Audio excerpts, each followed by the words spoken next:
Now, many people with celiac disease don't know this, but once you have been diagnosed with celiac disease, depending on which country you live in, you are most likely covered by the Disability Act of your country. Now, I'm going to be sharing with you the Disability Act of Australia and also USA, just to show you how it is that you're covered. Welcome to the Healthy Celiac Show. I'm your host, Belinda Whelan from belindawhelan.com, and here you will learn to live your very best life with celiac disease. So we are going to be talking all about health-related topics because you, my friend, are more than just a woman with celiac disease. Be sure to hit that subscribe button so that you don't miss an episode, and welcome to the show. Now, many people don't think that living with celiac disease is a disability.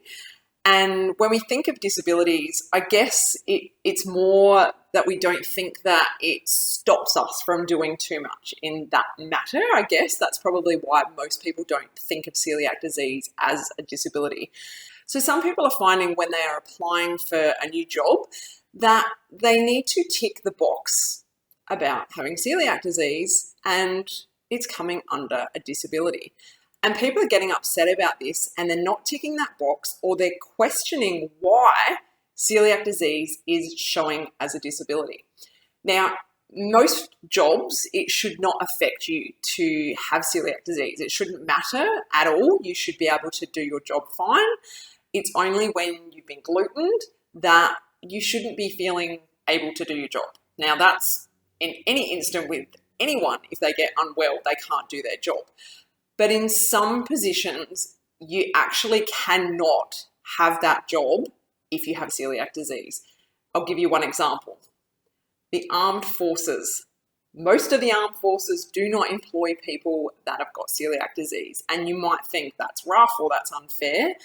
But I want you to think about it in the matter of, if you had to go to war, it would be very hard to cater for you. It would be very hard for the armed forces to make sure that you have safe food when you're on the front line.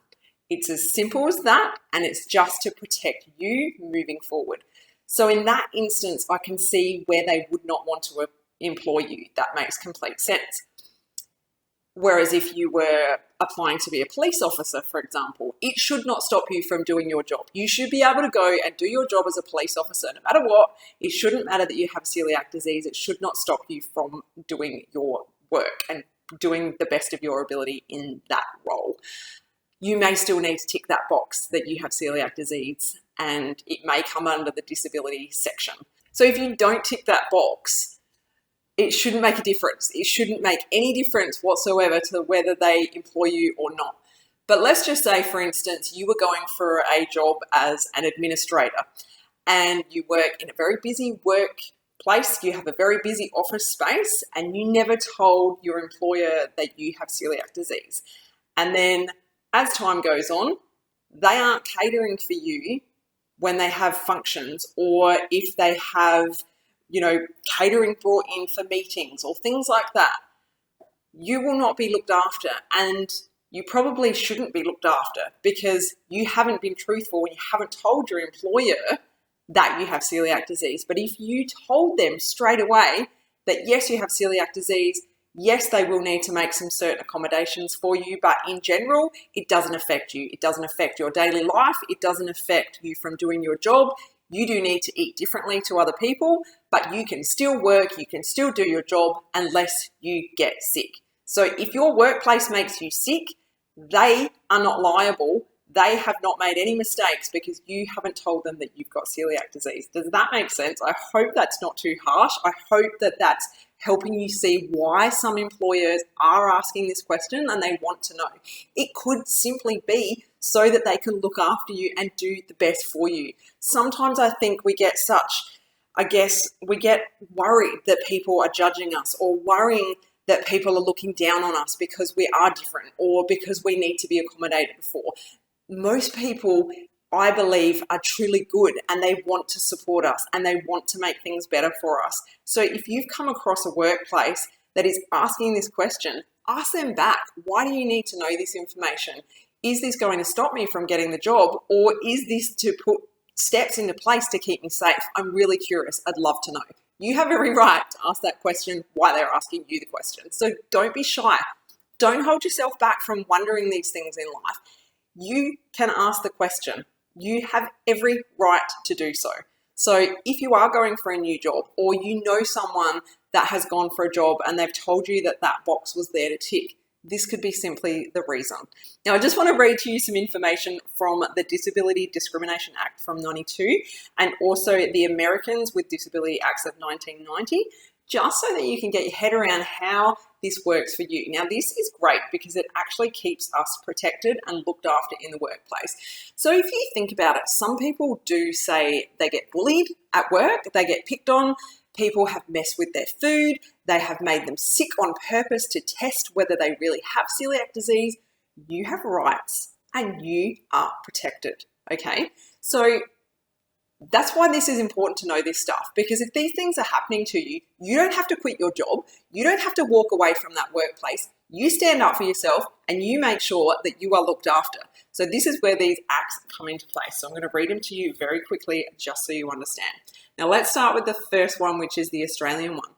So in Australia, the Disability Discrimination Act of 1992 prohibits harassment in the workplace based on or linked to a person's disability or the disability of an associate.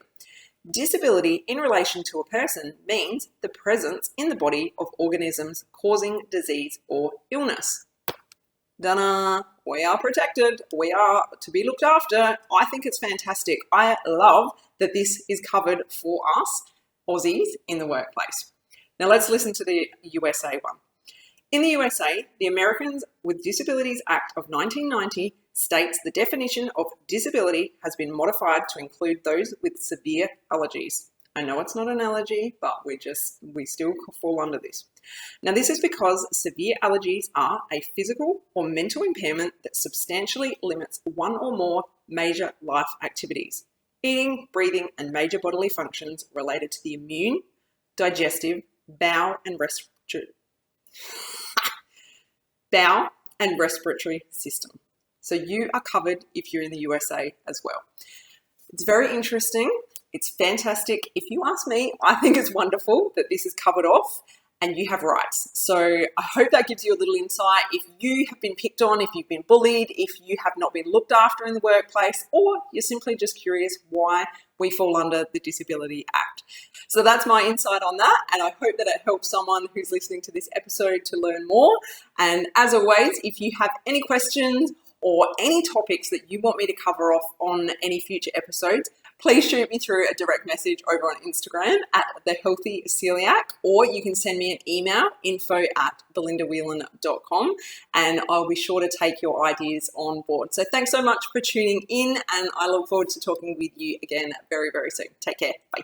If you enjoyed this episode, head to belindawhelan.com to get yourself a free copy of my exclusive ebook, 11 Mistakes People Make Going Gluten-Free Living with Celiac Disease.